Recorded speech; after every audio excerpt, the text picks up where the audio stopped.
tous. Je suis Colette Thiaudot-Bremont, je suis responsable du service protection de la nature à la LPO Île-de-France. Je suis accompagnée par Aurélie Proust, qui est au service mobilisation citoyenne en tant qu'animatrice nature chargée de programme. Donc, elle vous présentera les actions pédagogiques. Moi, je vais vous présenter différentes pistes d'aménagement que la LPO met en place pour la faune. Alors la LPO, déjà, qu'est-ce que c'est ?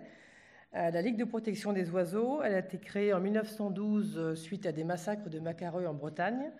C'est une association qui est reconnue d'utilité publique, qui est représentante de BirdLife International, qui en 2013 a agrandi ses statuts pour s'occuper de toute la biodiversité, avec 3 grandes missions: protéger les espèces, conserver les espaces, éduquer, sensibiliser les publics. 45 000 adhérents en France, 5 000 bénévoles, 450 salariés. L'équipe Île-de-France est née officiellement en janvier dernier suite à la fusion de l'antenne LPO Île-de-France et du CORIF. On est 6 000 adhérents en Île-de-France et on est une vingtaine de salariés. Dans les actions que fait la LPO, il y a les refuges LPO qui peuvent être très intéressants pour accueillir la faune sauvage. Ça a été créé en 1921, c'est vraiment une action concrète sur le déclin de la biodiversité. On va avoir 2 postulats qu'on retrouve sur tous les refuges, c'est l'interdiction de produits phytosanitaires et c'est l'interdiction de la chasse. Dans les produits phytosanitaires, c'est phytosanitaire au sens très large, c'est pas que pour les plantes. La bromadiolone, par exemple, anticoagulant bien connu, est interdite dans nos refuges. On va avoir 3 types de refuges selon le public auquel on s'adresse. Si vous êtes un particulier, vous pouvez classer votre jardin ou votre balcon en refuge. Vous allez vous engager à respecter la charte des refuges, où on va retrouver l'absence de chasse, l'absence de phytosanitaire.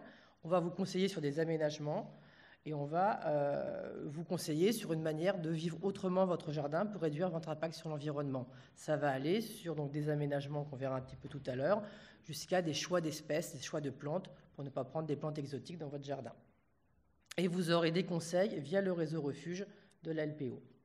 Vous avez le refuge établissement qui va s'adresser, lui, par contre, à des écoles, à des établissements hospitaliers, à des maisons de retraite, à éventuellement des associations ou des structures qui ont un site en gestion, où on leur propose donc ce type de classement qui se fait sur 3 ans, avec un projet pédagogique qui doit être fort derrière. Donc il est soutenu par une mallette pédagogique qui montre différentes actions qui peuvent être mises en place dans le refuge. Vous retrouvez la charte des refuges, la chasse et les phytosanitaires, toujours la mise en place d'aménagements particuliers, et vous avez toujours des conseils via le réseau refuge.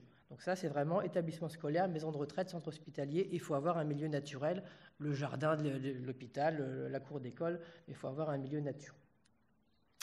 Le refuge collectivité entreprise qui peut intéresser les maires des communes présentes, c'est un classement sur 5 ans avec un suivi qui est beaucoup plus poussé. On va se voir en année 1 où on va faire un inventaire naturaliste de votre milieu. Donc c'est pareil, là il nous faut un parc public, il nous faut des espaces naturels, des choses dont vous avez la gestion, pas forcément la propriété, mais en tout cas que vous gérez. Donc on va se voir en première année pour faire un inventaire naturaliste, on va faire un plan de gestion du site, un petit peu comme pour les réserves naturelles, si vous voulez, c'est une mini-réserve naturelle sans la formalité officielle de la réserve naturelle. Donc on va faire un plan de gestion ensemble, avec vos équipes techniques, qui va être validé en année 1. Les années 2, 3 et 4, on se verra une fois par an pour voir comment ça se passe sur votre refuge, ce qui va bien, ce qui ne va pas, les difficultés que vous avez, comment on peut aménager le plan de gestion, comment vous avez compris nos fiches de gestion, comment on peut vous les faire mieux comprendre.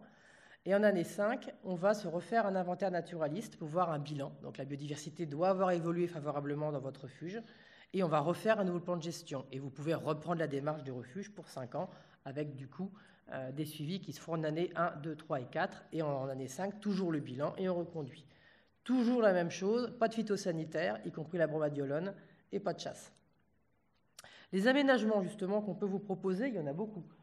Ce que je vous ai mis là, c'est quelques exemples. J'ai mis des nichoirs.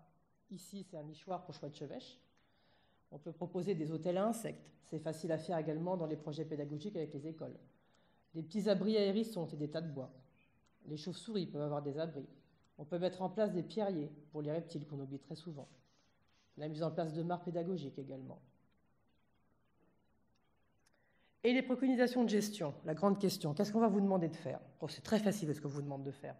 On vous demande de faucher de manière centrifuge, donc en vous éloignant du centre de la parcelle, tout simplement pour permettre à la faune sauvage de partir et que vous ne la broyez pas en fauchant.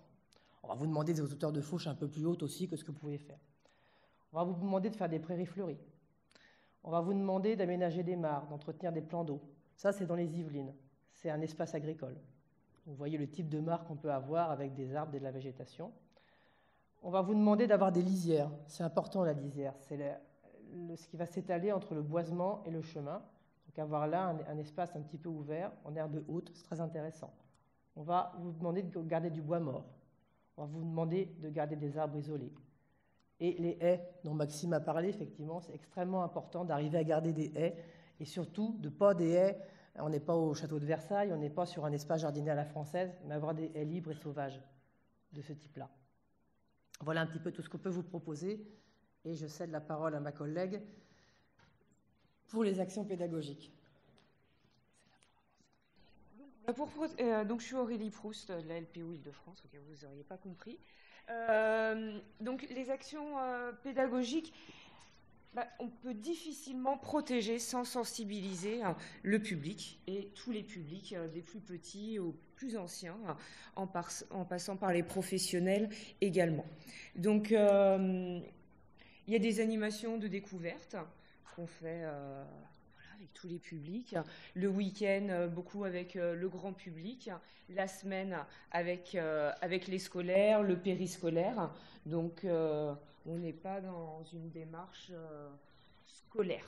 Voilà. On va faire des activités ludiques basées sur le sensoriel, l'artistique, le scientifique pour amener les personnes à aimer la nature. C'est très important. Il faut que les amener à la rencontrer. Donc on utilise plein de moyens différents et on se renouvelle régulièrement parce que le public il change d'année en année, c'est plus le même il y a 10 ans, il y a 20 ans, etc. que ce qu'on rencontre aujourd'hui. On fait également aussi de la formation auprès du grand public et des professionnels. Après ces animations, on fait aussi des stands et des expositions. Donc là, c'est les gens qui vont venir se promener, ils vont rencontrer des professionnels qui vont pouvoir répondre à leurs questions. Ces stands sont... ça permet de rencontrer des gens qui, au départ, ne sont pas là pour ça. Donc c'est assez intéressant, notamment aussi les points d'observation.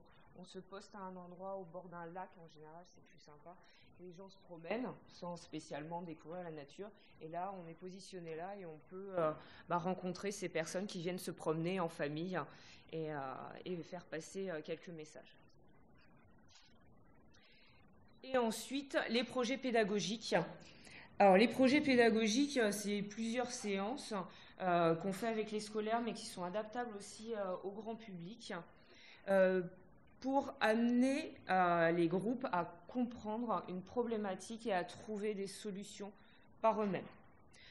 Donc là, ce projet, c'est le découvrir, accueillir la biodiversité à l'école, mais on peut le transformer à accueillir la biodiversité dans un établissement, peu importe lequel.